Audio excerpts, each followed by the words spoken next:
샬롬. 속담 두 번째. 공든탑이 무너지랴. 공든탑이 무너지랴. 힘과 정성을 다하여 한 일은 헛되지 않아 반드시 좋은 결과를 얻는다. 단군 신화. 아주 먼 옛날 하나님의 아들인 환웅이 바람의 신, 비의 신, 구름의 신을 데리고 사람이 사는 땅으로 내려왔지요. 환웅은 살아가는 데 필요한 360가지 일들을 사람들에게 하나하나 가르쳐 주었답니다. 그때까지도 사람들은 강가나 바닷가에 모여 나무 열매를 따먹거나 사냥을 하면서 살았거든요. 그러던 어느 날 곰과 호랑이가 환웅을 찾아왔습니다. 환웅님, 저희들도 사람이 되고 싶습니다.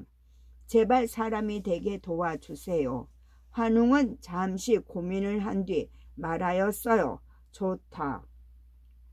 하지만 쉽지 않을 텐데 견딜 수 있겠느냐? 물론입니다. 여기 쑥 한 줌과 마늘 20쪽을 줄 테니 이것을 먹으며 동굴 안에서 100일을 지내거라. 그러면 너희가 바라는 대로 사람이 될 것이니라. 곰과 호랑이는 몹시도 기뻤어요. 그러고는 당장 동굴로 들어가 사람이 되길 기도하며 쑥과 마늘을 먹기 시작했어요. 엑! 마늘은 너무 맵고 쑥은 너무 쓰다. 하지만 사람이 될 수 있다면 이 정도는 참을 수 있어. 하루가 지나고 이틀이 지났어요. 호랑이는 점점 지겨워지기 시작했어요. 햇볕을 좀 보고 싶어. 게다가 마늘과 쑥은 맛이 없어서 도통 먹을 수 없다고. 퇴퇴. 공든탑이 무너지겠어. 조금만 참고 견디어 보자. 에이, 너나 계속해. 나는 그만할래. 가지마, 호랑아. 호랑이는 결국 포기하고 동굴 밖으로 뛰쳐나가고 말았어요. 곰은 홀로 동굴 속에서 쑥과 마늘을 먹으며 참고 견뎠어요. 21일이 지난 어느 날 곰은 자신의 손을 내려다 보며 깜짝 놀랐어요. 털이 숭숭 난 곰 손이 아니라 하얗고 가느다란 어여쁜 손이었거든요. 사람의 손이다. 내가 예쁜 여자로 변했어. 여인이 된 곰은 웅녀라고 불렀지요. 웅녀는 결혼을 하여 아기를 갖고 싶었지만 아무도 그녀와 결혼해 주지 않았지요. 웅녀의 마음을 안 환웅은 웅녀를 아내로 맞이했습니다. 얼마 뒤 웅녀는 꿈에 그리던 아기를 갖게 되었고 10달 뒤 잘생긴 사내 아이를 낳았어요. 훗날 웅녀가 낳은 당근 왕검은 우리 결의 최초의 나라인 고조선을 세웠답니다. 공들여 쌓은 탑은 대충 쌓은 탑과 달리 튼튼해서 절대로 무너지지 않아요. 이처럼 정성을 깃들여서 일을 하면 반드시 좋은 결과를 얻을 수 있다는 것을 공든탑이 무너지랴 라는 속담으로 표현을 한답니다. 신화란 무엇일까요? 그리스 로마 신화는 사람이 아닌 신들이 이 세상을 다스리던 때의 이야기지요. 단군 신화, 주몽 신화는 각각 고조선과 고구려를 세운 영웅의 이야기입니다. 이처럼 일반적으로 신화는 이 세상에서 처음으로 일어났던 일, 우주나 인간, 동식물이 어떻게 태어나는가 혹은 민족의 시작에 관련된 이야기로 볼 수 있지요. 하지만 신화에는 여러 종류와 갈래가 있고 그 구조와 성격도 복잡하여 간단히 정의를 내리기는 어렵답니다.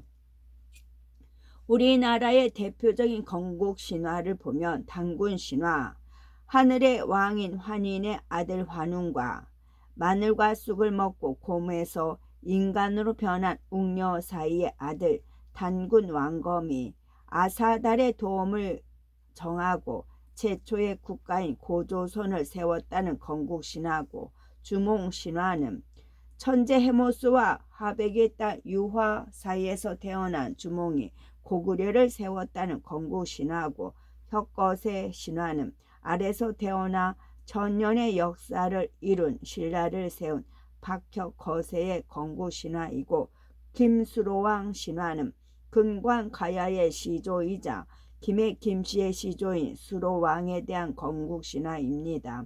하늘에서 내려온 상자에 들어있던 6개의 황금알이 깨어나 6 가야국의 왕이 되었는데, 그 중에 가장 먼저 나와 수로라 이름 붙여진 김수로 왕이 금관 가야를 세웠다고 합니다.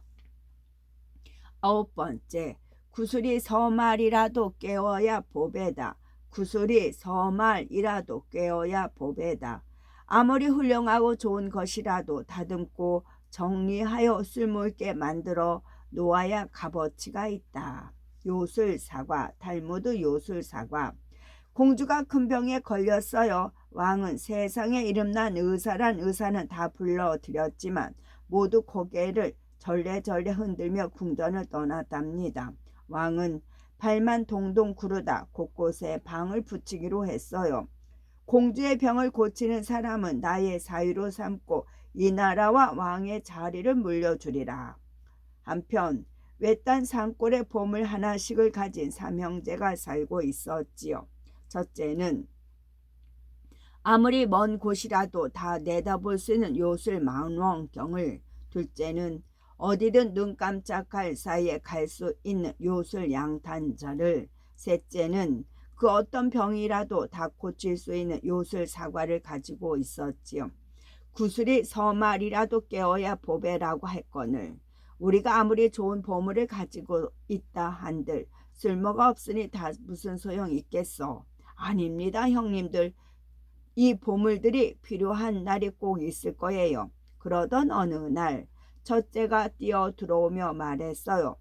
내 요술 만원경으로 궁전 안에 붙여진 방을 보았는데 공주님이 큰 병에 걸리셨대. 공주님의 병을 낫게 하는 사람은 공주님과 결혼할 수 있다는군.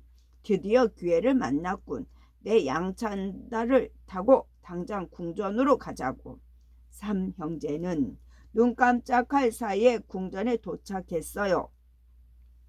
자네들이 정말 공주의 병을 고칠 수 있단 말인가? 그렇습니다. 이 요술 사과로 공주님의 병을 고쳐보겠습니다. 막내의 사과를 먹은 공주는 놀랍게도 금세 병이 나았지요. 기적이로다, 기적이로다. 왕도 기쁨을 감추지 못했고 온 백성들은 거리로 나와 기뻐했어요.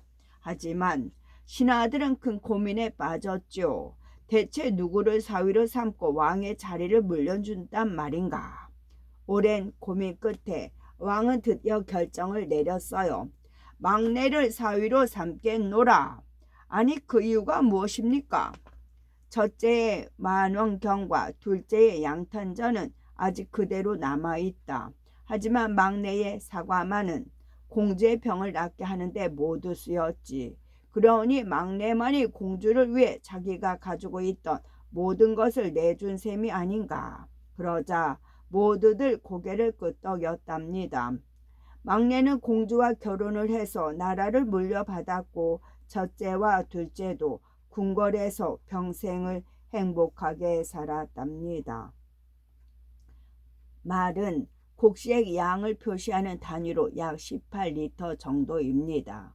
구슬이 서말이라면 어마어마한 양이겠지요. 하지만 이렇게 구슬이 많아도 실에 꿰어서 목걸이나 팔찌로 만들어 놓지 않으면 아무 쓸모가 없답니다. 이렇듯 아무리 좋은 조건을 가진 일이라도 힘을 들여 이용하지 않으면 아무 값어치가 없다는 것을 구슬이 서말이라도 깨어야 보배다라는 속담으로 표현을 한답니다.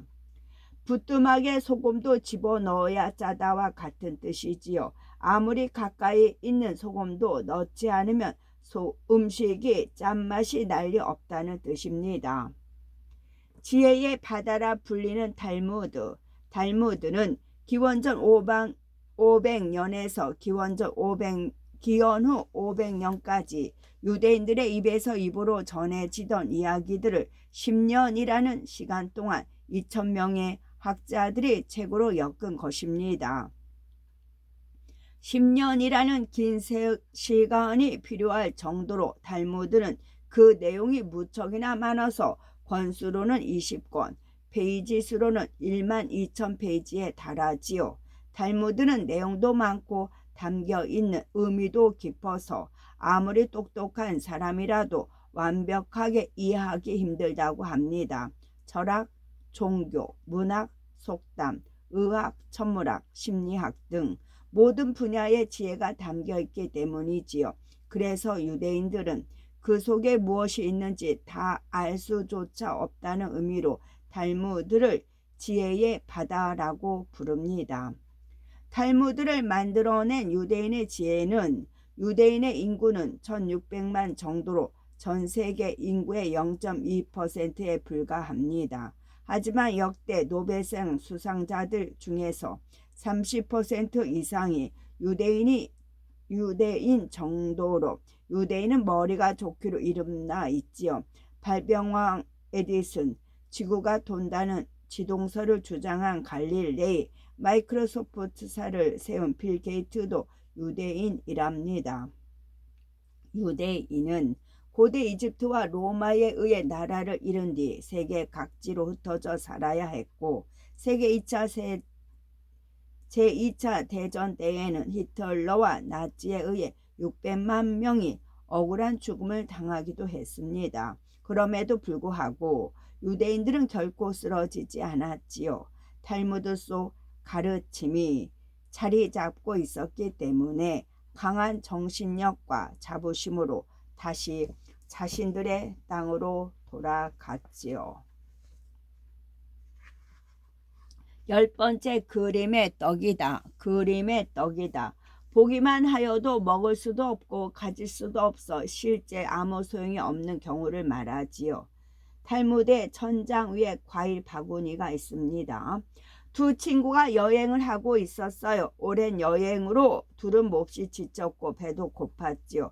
아, 저기 오두막 한 채가 있군. 어서 가보세. 하지만 오두막 안에는 아무도 없었답니다. 에이, 먹을 것을 얻긴 다 틀렸군. 저게 뭐지? 한 남자가 천장을 가리켰어요. 천장에는 과일이 가득 담긴 바구니가 달려 있었지요. 참으로 먹음직스러운 과일이로군. 하나만이라도 맛보았으면 소원이 없겠어. 하지만 저렇게 높은 곳에 있으니 어떻게 먹을 수 있겠어. 완전히 그림의 떡이로구먼. 그러게 말일세. 두 사람은 입맛만 다실 뿐이었어요. 저건 우리 같은 배고픈 나그네들을 놀리려고 누군가 매달아 놓은 게 분명해. 아니야. 꺼낼 수 있는 방법이 있을 거야. 됐네. 난 다른 먹을 것을 찾아 먼저 떠나겠네. 혼자 남은 남자는 곰곰이 생각했어요. 천장에 바구니를 어떻게 매달았을까? 누군가 매달았으니 분명히 꺼낼 수 있는 방법도 있을 거야. 남자는 오두막 곳곳을 살피기 시작했어요. 그러던 남자의 눈에 사다리가 보였지요. 옳지. 사다리를 타고 올라가 과일 바구니를 매달았군. 남자는 사다리를 이용해 천장에 있는 바구니를 꺼낼 수 있었어요. 그리고 향긋하고 맛있는 과일을 배부르게 먹었답니다.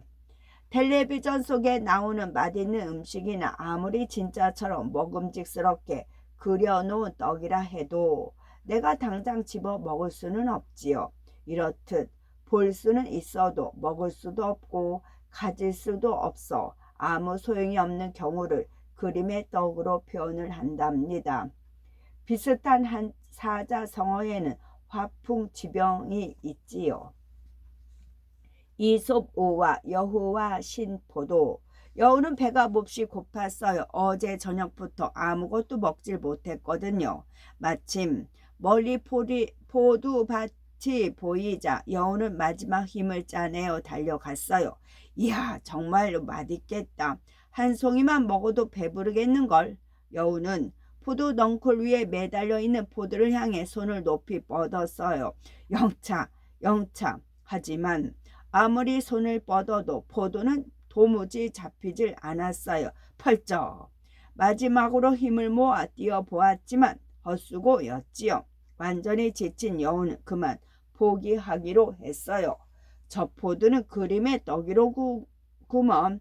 분명히 너무 쉬어서 먹지도 못할 거야. 이렇게 스스로를 위안한 뒤 여우는 다른 먹잇거리를 찾아서 포도밭을 떠났답니다. 11번째, 꼬리가 길면 밟힌다. 꼬리가 길면 밟힌다. 나쁜 일을 아무리 남몰래 한다고 해도 오래 두고 여러 번 계속하면 결국에는 들키고 만다. 방귀쟁이 새색시 전래 동화. 옛날 어느 마을에 무척이나 아름답고 마음씨 고운 처자가 살고 있었지요. 이 처자는 시집 갈 때가 되자 고민 때문에 잠을 이루지 못했어요. 고민은 다름 아닌 방귀 때문이었어요. 사실 이 처자는 하루에도 몇 번이고 시원하게 방귀를 뀌는 버릇이 있었거든요. 드디어 처자가 혼인을 하여 시댁에서 살게 되었습니다. 처자는 방귀쟁이란 사실을 숨기려고 무척이나 노력을 했답니다. 혼자 뒷산에 가서 몰래 방귀를 뀌거나 소리를 안 내려고 노력하면서 조금씩 뀌곤 했지요. 하지만 방귀 한 번 시원하게 뀌지 못하니 시간이 지날수록 속병이 났어요. 꼬리가 길면 밟힌다고 가족들도 처자를 점점 의심하기 시작했어요. 왜 며느리 얼굴이 누렇게 뜨고 야위어 가는 걸까? 왜 홀로 뒷산에 가서 오래도록 돌아오지 않는 걸까? 하루는 시아버지가 며느리를 붙잡고 물어보았지요. 아가, 어디 몸이 아픈 게냐? 그게 아니라 며느리의 얼굴이 빨개졌어요. 부끄럽지만 시집 온 뒤로 방귀를 시원하게 뀌어보지 못해서 그렇습니다. 아니 방귀를 하하하 난 또 뭐라고. 걱정하지 말고 마음 놓고 방귀를 뀌거라. 그게 정말이세요? 그럼 아버지 문고리를 꼭 잡고 계세요. 뿡뿡뿡. 몇 달을 참았던 방귀 소리는 전둥 같았어요. 문고리를 잡고 있던 시아버지는 문짝과 함께 멀리 날아가 버렸답니다. 며칠 뒤에 겨우 집을 찾아 돌아온 시아버지는 당장 며느리를 집에서 내쫓아 버렸어요. 쫓겨난 며느리는 울면서 친정으로 가다가 배나무 밑에 모여있는 비단 장수들을 만났답니다. 저 배 하나 맛보게 해준다면 이 비단과 당나귀를 줄 텐데. 그러게 말이야. 며느리는 그 소리를 듣고 자신의 배를 따주겠다고 말했어요. 그러고는 엉덩이를 배나무로 향하고 있는 힘껏 방귀를 뀌었지요. 뿌앙뿡. 방귀 소리에 배나무가 흔들리며 배가 비오듯 땅으로 떨어졌어요. 며느리는 약속대로 비단과 당나귀를 받았답니다. 미안한 마음에 며느리를 몰래 지켜보고 있던 시아버지는 웃으며 말했어요. 방귀가 이런 재주로 쓸 때가 있구나. 내가 잘못했다. 다시 집으로 돌아가 행복하게 살자꾸나. 그렇게 해서 며느리는 다시 집으로 돌아와 행복하게 살았다고 합니다. 생쥐 한 마리가 고양이에게 쫓기고 있었어요. 얼른 구석으로 몸을 피했지만 결국 고양이에게 들키고 말았지요. 꼬리가 너무 길어서 고양이 눈에 쉽게 띄었기 때문입니다. 방귀쟁이 새색시도 처음에 몰래 방귀를 뀌는 것이 가능했지만 그것이 계속되자 결국 시아버지의 의심을 샀어요. 이렇듯 흔적을 많이 남겨놓으면 결국에 들킬 수밖에 없다는 것을 꼬리가 길면 밟힌다는 속담으로 표현을 한답니다. 고삐가 길면 밟힌다라고 바꿨을 수도 있습니다. 12번째, 꿩 대신 닭이다. 꿩 대신 닭이다. 자기가 쓰려는 것이 없을 때 그와 비슷한 것으로 대신 쓸 수도 있다는 말이지요. 전설은 연오랑 새오녀입니다. 신라의 동해 바닷가에 연오랑과 새오녀라는 이름을 가진 부부가 살고 있었어요. 둘은 사이가 몹시 좋아서 이웃의 부러움을 샀답니다. 어느 날 연오랑이 바다에 나가 미역을 따고 있을 때였어요. 갑자기 연오랑이 디디고 있던 바위가 움직이기 시작하는 겁니다. 이거 어떻게 된 일이지? 바위는 점점 빠른 속도로 움직이더니 곧 육지로부터 영영 멀어졌어요. 새우녀, 새우녀, 아무리 부인을 불러도 소용없었지요. 며칠이 지났을까요? 하염없이 떠내려가던 연오랑은 드디어 작은 섬나라에 도착을 했어요. 하늘이 임금님을 보내달라고 우리들의 기도를 들어주셨군. 바위를 타고 온 연오랑을 보더니 섬나라 사람들이 모두 무릎을 꿇고 놀라워하며 그를 임금님으로 모셨답니다. 한편 미역을 따러 갔다가 돌아오지 않는 연오랑을 기다리며 새오녀는 눈물만 흘리고 있었지요. 서방님, 혹시 바다에 빠지셨나요? 제발 살아 돌아와 주세요. 그때였어요. 새오녀가 앉아있던 바위가 움직이기 시작하더니 둥실둥실 바다를 떠내려가기 시작했어요. 새오녀가 탄 바위가 섬나라에 닿자 섬나라 사람들은 이번에도 놀라워하며 그녀를 임금님 앞으로 데려갔어요. 새오녀, 살아계셨군요. 두 사람은 다시 만난 기쁨에 눈물을 흘렸답니다. 그런데 신라엔 참으로 이상한 일이 생겼어요. 연오랑과 새오녀가 신라를 떠난 이후로 해와 달이 빛을 잃어버린 거예요. 신라 임금은 점쟁이를 불러서 점을 쳤어요.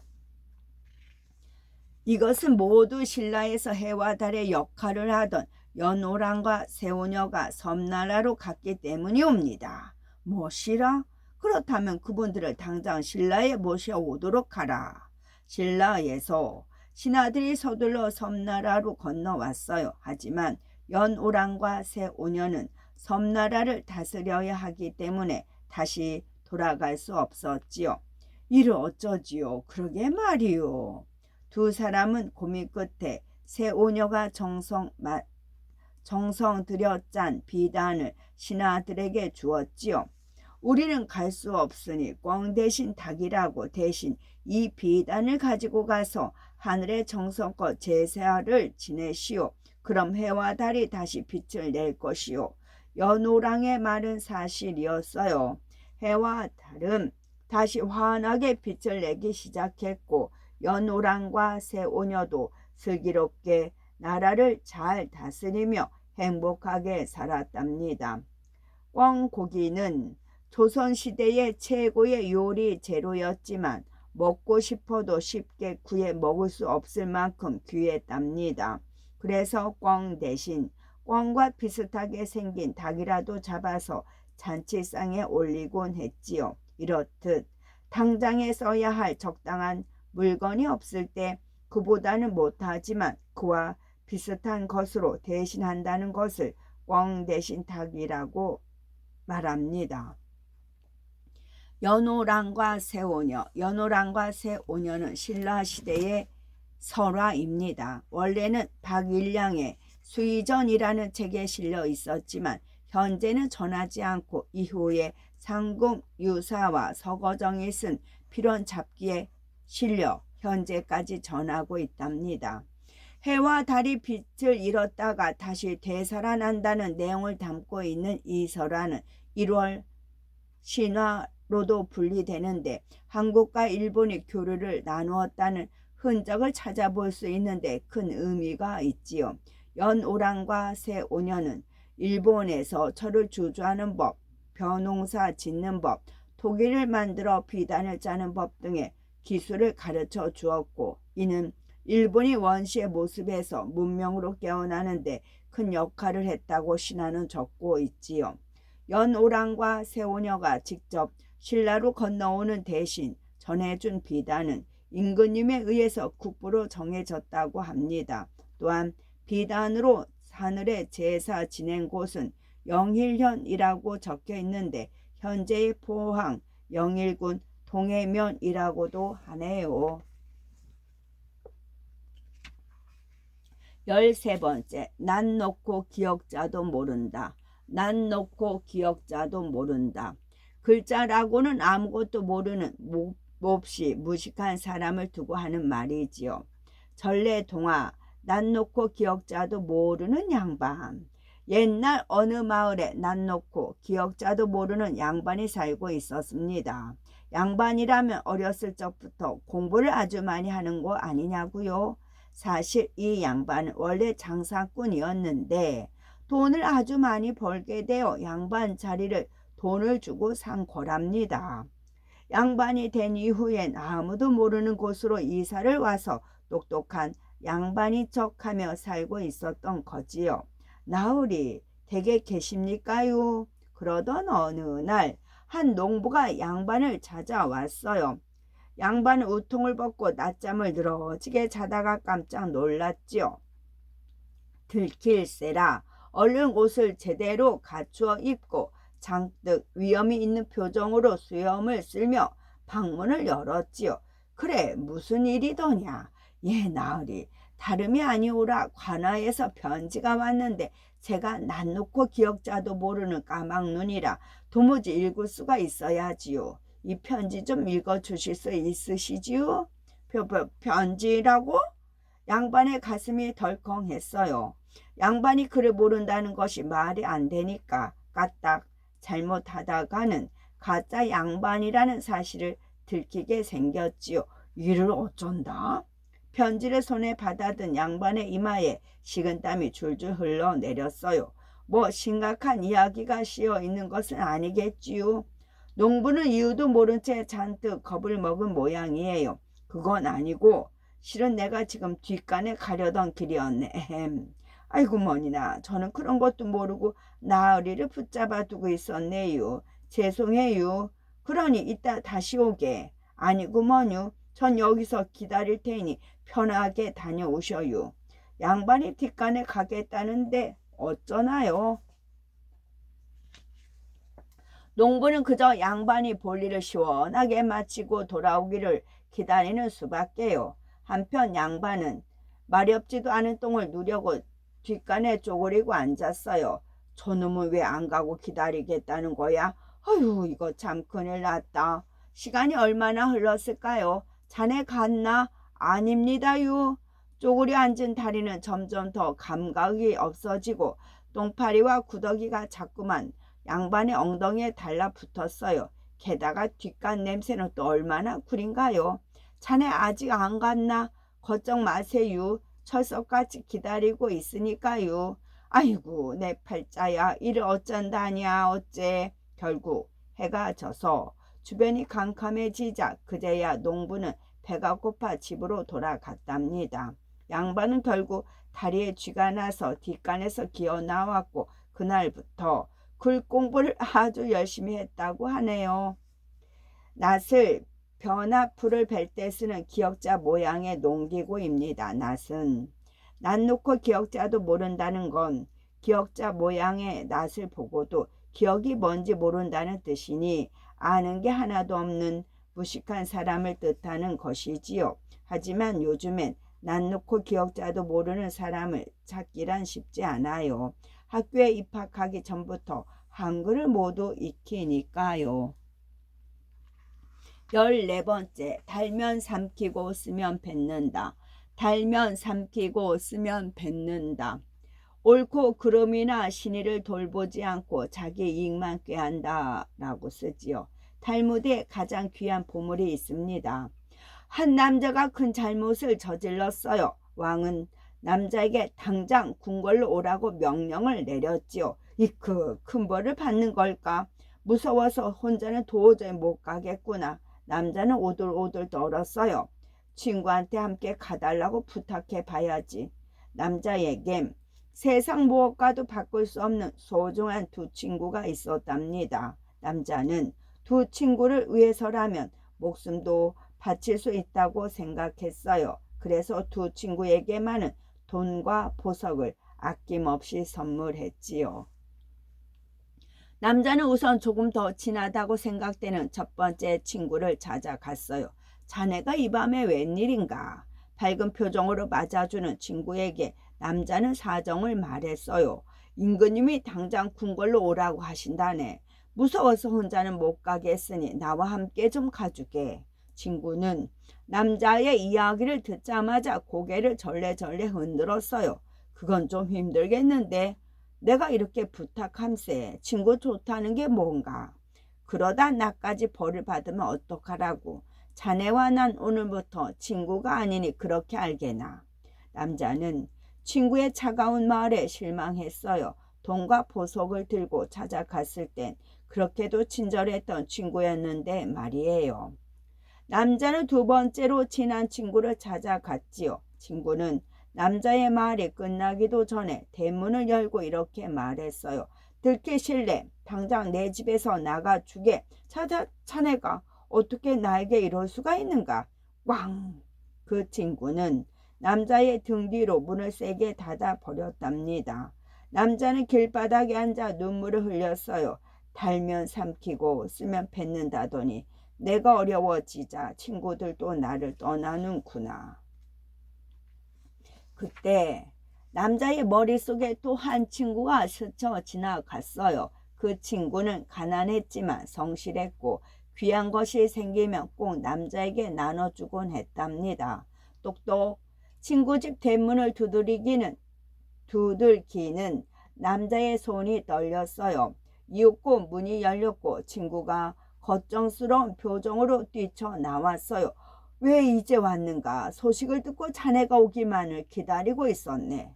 친구는 남자의 손을 꼭 잡아주며 말했어요. 얼마나 마음고생이 심했는가. 자, 앞장서게나. 내가 자네와 함께 궁궐에 가주겠네.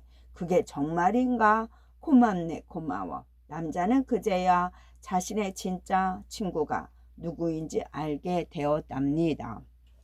친구로서의 믿음과 의리는 있고 자기에게 이로우면 이용하고 이롭지 않으면 따돌리거나 버린다는 것을 달면 삼키고 쓰면 뱉는다라는 속담으로 표현을 하지요. 대부분의 사람들이 달콤한 것을 좋아하고 쓰디쓴 것은 찡그리며 억지로 삼키니까요. 하지만 달콤한 것이 꼭 좋은 것만도 쓰디쓴 것이 꼭 나쁜 것만도 아니랍니다. 달콤한 사탕은 이를 썩게 하고 쓰디쓴 약은 몸의 병을 낫게 하니까요. 같은 뜻의 사자성어로는 감탄 고토가 있습니다. 달면 삼키고 쓰면 뱉는다는 뜻이지요. 15번째. 닭 쫓던 개 지붕 쳐다본다. 닭 쫓던 개 지붕 쳐다본다. 애를 쓰다가 남에게 뒤떨어져 어찌할 도리가 없이 민망하다라는 뜻이지요. 전래동화로 지붕으로 올라간 얄미운 닭입니다. 황소와 누렁이는 닭에게 불만이 많았어요. 음매, 나는 매일같이 밭을 갈고 무거운 짐을 나누느라 몸이 천근만근 무겁기만 해. 게다가 이렇게 고생하고도 겨우 지푸라기만 받아먹지. 그래서 저 닭은 뭐야? 하루 종일 빈둥빈둥 놀기만 하고 하는 일이라고는 하루 한 번 알을 낳는 것뿐이잖아. 그런데 주인님은 닭한테만 맛있는 곡식을 주시니 참을 수가 없어. 멍멍, 나도 마찬가지 생각이야. 난 집에 도둑이 들새라 밤잠도 제대로 못 자고 집을 지키는데 저 닭은 아침에 꼭 끼요 하며 한번 울어주면 그만이야. 음매, 우리 저 닭을 이 집에서 내쫓아 버리자. 멍멍, 좋아. 아주 혼쭐을 내서 근처엔 얼씬도 못하게 하자. 하지만 이 이야기를 들은 닭은 배가 아프게 웃어댔어요. 꼭기요, 제가 하루 종일 빈둥빈둥 놀기만 한다고요? 그래도 누구처럼 미련하게 힘이나 쓰는 것보단 훨씬 낫지요. 음매, 뭐라고? 꼭기요, 게다가 저보고 꼭기요 한번 울어주면 그만이라고요?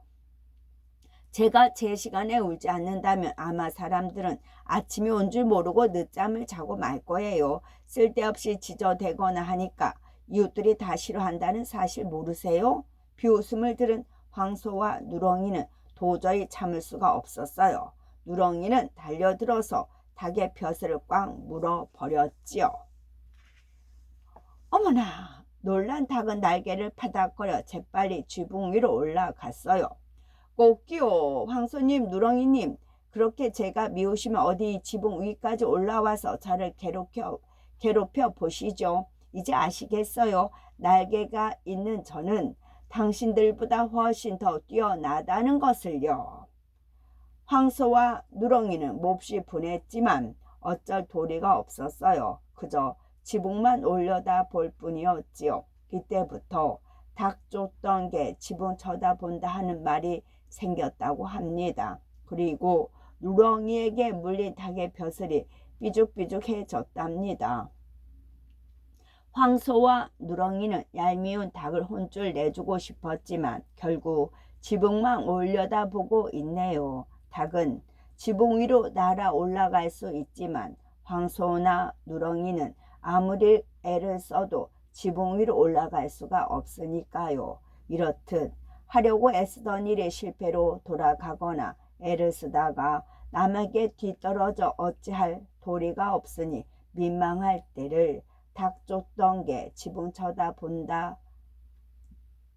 쳐다보듯 한다라는 속담으로 표현을 합니다. 닭 쫓던 게 울타리 넘겨다 보다도 같은 뜻의 속담이고 닭 쫓던 개의 상으로 바꿔 쓸 수가 있어요. 상이란 얼굴을 말하는 것으로 일이 실패로 돌아가 더 이상 어찌할 도리가 없게 되어 맥빠진 모양을 뜻하는 것이 닭 쫓던 개의 상입니다. 탈무드의 여우와 물고기.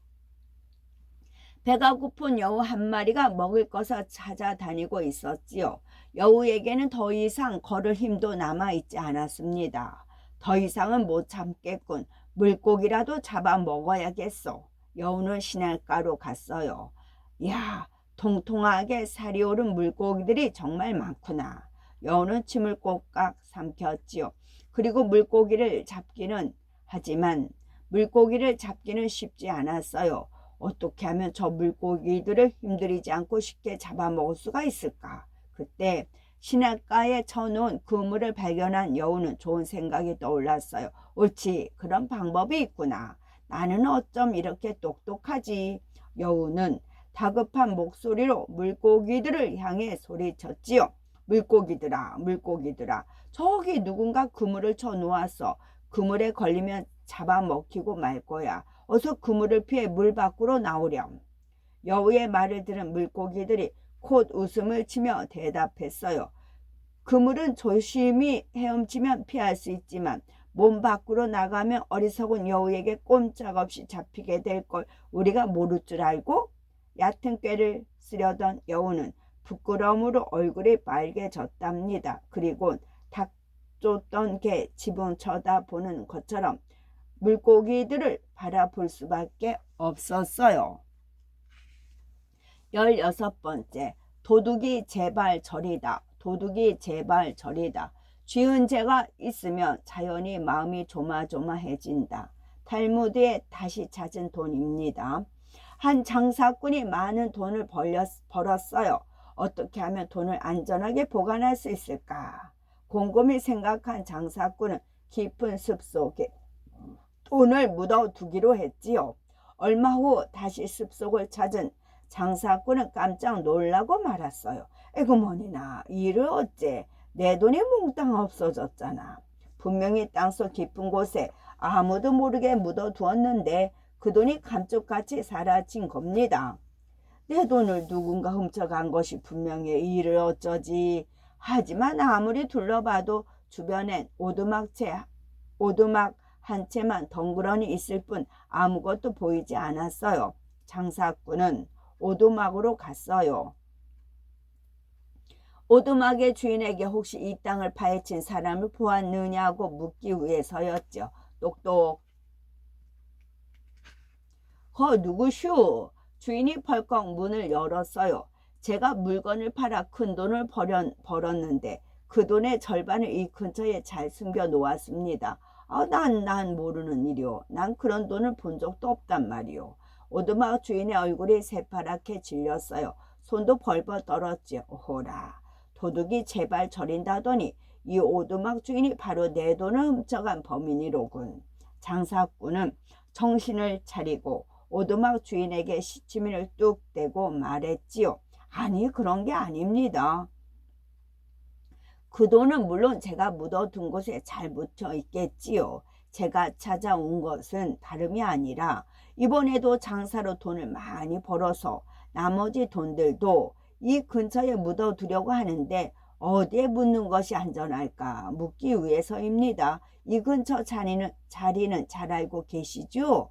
험상궂게 생긴 오두막 주인은 그제야 안심을 하는 표정으로 입꼬리를 씩 올리며 웃었어요. 아, 이 근처를 나만큼 잘 아는 사람은 없지요. 나머지 돈들을 또 묻어 놓겠다고요? 그렇다면 당연히 절반의 돈을 묻은 곳에 함께 묻어야지요. 그래야겠군요. 감사합니다. 오두막에서 나온 장사꾼은 집으로 돌아가는 척 하다가 얼른 나무 뒤에 숨었어요. 아니나 다를까 오두막 주인이 살금살금 숲으로 가는 거예요. 내가 돈을 훔친 걸 알아채지 못하다니 멍청한 장사꾼 같으니라고. 그자는 분명 이곳에 돈을 묻으러 돌아올 거야. 돈이 없어진 것을 알면 깜짝 놀랄 테니 다시 묻어주자. 그리고 내일 2배로 풀어난 돈을 찾으러 와야지. 크크크.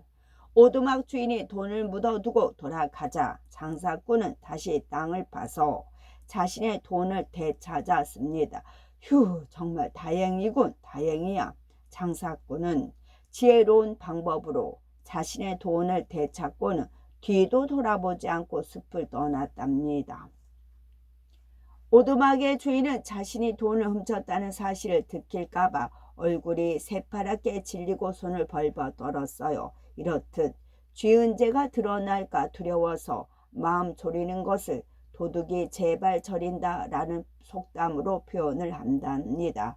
저리다는 뼈마디나 몸의 일부가 쑥쑥 쑤시듯이 아픈 것을 말하는데 쥐은재가 드러날까 두려워서 마음이 조마조마하니 괜시리 발이 아픈 것처럼 느껴지는 것입니다. 도둑은 제발이 저려서 뛴다라고 바꿔 쓸 수도 있답니다. 끝.